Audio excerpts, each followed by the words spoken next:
வெள்ளைக்கொம்பன் விநாயகனது பேரொருட் கருணையினாலே இன்று சனிக்கிழமை மக நட்சத்திரம் என்றால் பித்ருக்களின் நட்சத்திரம் என்று நம் மாணவர்கள் அனைவருக்குமே தெரியும். சனிக்கிழமை என்றால் மேற்கு திக்கு, குளுமை, கால் பாதத்தை குறிக்கும், வாழ்க்கையிலே ஒரு வெறுமையை குறிக்கும், டிப்ரெஷனை குறிக்கும். சனியும் கேதுவும் சேர்ந்தால் டிப்ரெஷன், சனியும் ராகுவும் சேர்ந்தால் ஒரு பித்ருதேசம், சனியும் செவ்வாயும் சேர்ந்தால் ஒரு மிகப்பெரிய ஒரு அழுத்தத்தை, போராட்டத்தை தொழில்துறையிலே தந்துவிடும். சனி என்றால் முதுமையை குறிக்கக்கூடியது. சனீஸ்வரர் சூரியனுக்கும் சாயாதேவிக்கும் மைந்தனாக அவதரித்தவர். யமனின் இளைய சகோதரர் சனீஸ்வரர் என்பவர். அவரது மனைவி நீலாதேவி, மகன் பெயர் குளிகன். அந்த சனீஸ்வரர் 3, 6, 9, 11ஆம் இடங்களிலே மிகச்சிறும் சிறப்பை தருவார். சனீஸ்வரர் ஆஞ்சநேயர் மற்றும் விநாயகர் மற்றும் பைரவரை வழிபடுவோருக்கு நன்மையும் செய்வார். இன்று கிருஷ்ண அஷ்டமி. அஷ்டமி என்று சொன்னாலும் அதுவும் கிருஷ்ண அஷ்டமி, தேய்பிறை 8ஆம் நாள் என்று சொன்னால் மிக மிக உரிய நாள். முன்னோர்கள் வழிபாட்டிற்கும், முன்னோர்கள் பிரார்த்தனைக்கும், சிவ வழிபாட்டிற்கும், பைரவ வழிபாட்டிற்கும் உகந்த நாள். அஷ்டமி என்று சொன்னாலே இன்று அனகாதத்தர் விரதத்திற்கும் மிக உகந்த நாளாக கருதப்படுகிறது. சனீஸ்வரரது பெருமையை சொல்லுவதற்கு அளவே கிடையாது. அப்போது சனீஸ்வரர் 8ஆம் இடத்திலே இருந்தால் ஆயுளை அதிகரிக்கிறார், எனும் சில சிரமங்களை தருகிறார். சனீஸ்வரர் சந்திரனுடன் சம்பந்தப்பட்டு விட்டால் தொழில்துறையில் வெற்றியை தந்து விடுவார், எனினும் திருமண தாமதத்தையும் தந்து விடுவார். சனீஸ்வரர் முதுமை என்பதை நாம் மறந்துவிடக்கூடாது. சிலருக்கு முதுமையிலே பெருமை சேரும். அதெல்லாம் சனீஸ்வரர் வலுத்த ஜாதகங்கள். சனீஸ்வரர் தலைமை பண்பு கிடையாது. சனீஸ்வரர் கீழே பணிவாக இருக்கவே விரும்புவார். ஒரு ஜாதகத்தில் சனீஸ்வரர் லக்கணத்தில் இருந்தால் அதன் பெயர் மரணகாரணஸ்தானம் என்று சொல்லுவார்கள். மரணகாரணஸ்தானம் என்று சொன்னால் மரணத்திற்கு காரணம் இல்லை. சிலர் இந்த வேலையே பிடிக்கல சார், ஆனால் அந்த வேலையில் இருக்கேன்றாங்களே, அதுதான் மரணகாரணஸ்தானம். பெரும் தலைமை பொறுப்பை விரும்ப மாட்டார்கள். ஆனால் தலைமை பொறுப்பு சனீஸ்வரர் லக்னத்தில் உள்ள சிலருக்கு வரும்.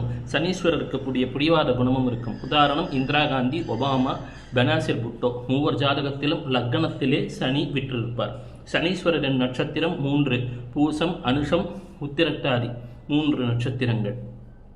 மேலும் இப்பெரும் சிறப்புகள் படைத்த சனீஸ்வரர் நவாம்சத்திலே, இன்னும் நவாம்சம்ன்ற வகுப்பு ஆரம்பிக்கல, இருந்தாலும் சனீஸ்வரரின் நட்சத்திரத்திலே சாரம் பெற்ற கிரகங்கள் நவாம்சத்திலே எங்கே இருக்கும் என்று சொன்னால் சிம்மம் மற்றும் நமது அந்த கன்னிராசி, துலாம், விருட்சகத்திலே வந்துவிடும். சனீஸ்வரர் துலாத்திலே உச்சம் பெறுவார். அதே சனீஸ்வரர் மேஷத்திலே நேர் எதிர் 7ஆம் வீட்டிலே நீச்சம் பெற்று விடுவார். சனீஸ்வரருக்கு 2 வீடுகள் சேர்ந்திருக்கும். ஒன்று மகரம், மற்றொன்று கும்பம். இந்த 2 வீடுகளும் சேர்ந்திருக்கும்.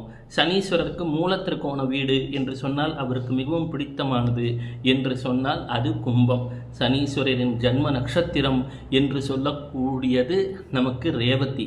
சனீஸ்வரருக்கான திக்கு மேற்கு, மேற்கத்திய நாடு, அந்நிய மொழி, அந்நிய பாஷை, இதெல்லாம் சனீஸ்வரருக்கு உகந்தது.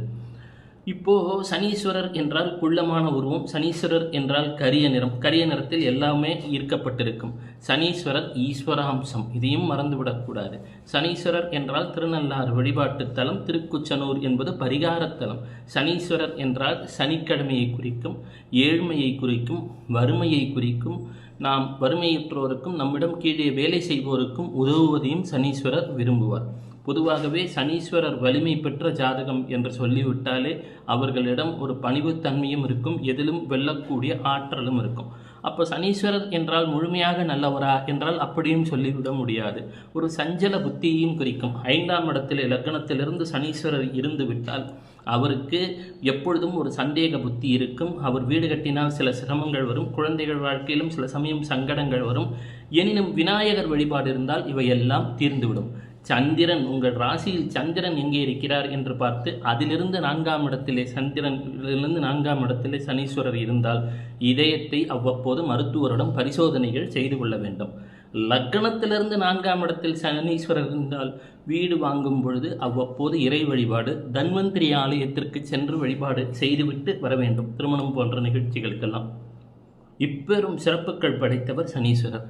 சனீஸ்வரரும் சூரியனும் பார்வையால் சேர்ந்து விட்டாலோ, சேர்க்கை இருந்தாலோ, பெண் ஜாதகம் என்றால் யோகம், ஆண் ஜாதகம் என்றால் திருச்செங்கோடு சென்று அர்த்தநாரீஸ்வரரை வேண்டி வணங்கி வரம் பற்று வர வேண்டும்.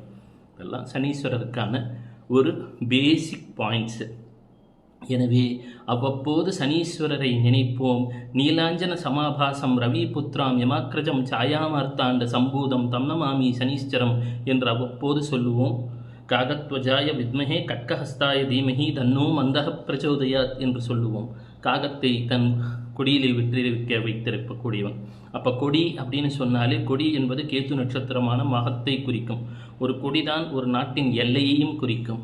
எனவே கேது என்பது மக நட்சத்திரத்திலே இருக்கிறார். சனீஸ்வரர் என்பவரை பிரீத்தி செய்ய வேண்டும் என்றால் அவ்வப்போது பிப்பலாத மகரிஷி என்று தினமும் 3 முறை நினைக்க வேண்டும். சனிக்கிழமைகளிலே அரச மரத்திற்கு சென்று வேண்டி வணங்கி வரம் பெற்றாலும் சனீஸ்வரர் நன்மைகளை செய்ய துவங்கும்.